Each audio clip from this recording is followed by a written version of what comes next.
In a grand mansion once filled with laughter, silence ruled. Mrs. Amina, a wealthy widow, lived alone behind its marble walls.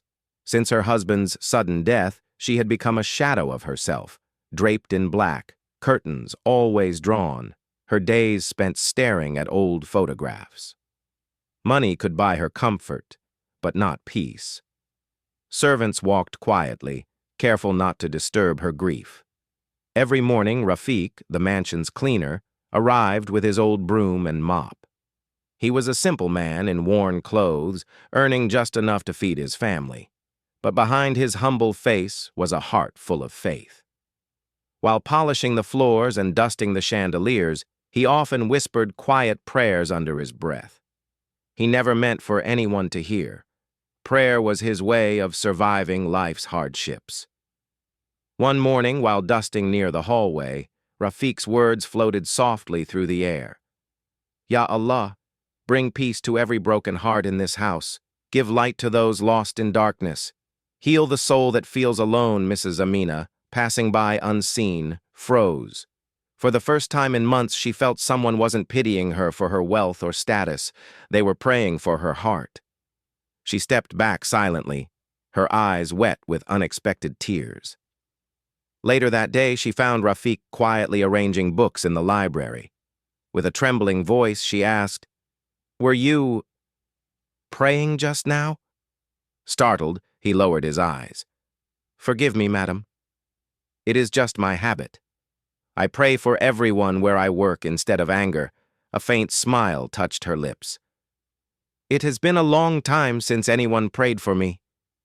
That night, for the first time since her husband's death, she slept without tears soaking her pillow. Days passed, and Mrs. Amina began seeking his company. While he worked, she would sit nearby, listening to his soft recitations and hopeful words. She asked about his life, his struggles, his faith, his unshaken belief that prayer could move mountains. Slowly, her heavy heart began to lift. The emptiness of her mansion didn't feel so crushing anymore.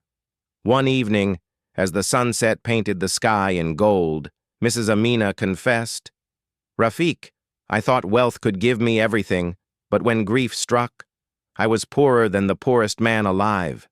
He answered gently, "Madam, true richness is not in gold or mansions. It is in faith, in prayer, in hope that tomorrow will be better."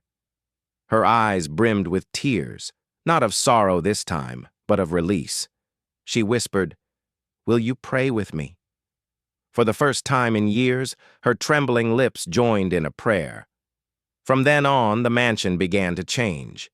Curtains opened, sunlight poured in, laughter returned. Mrs. Amina started supporting local charities in memory of her husband. She even helped Rafiq's children attend school, grateful for the man who had given her something money never could: hope. One evening, as she stood in her garden, Mrs. Amina looked at the sky and whispered, "When I was drowning, God sent me a cleaner, not to sweep my floors, but to sweep away my despair." No matter how broken someone may be, even the simplest words, spoken with faith and sincerity, can heal a wounded soul.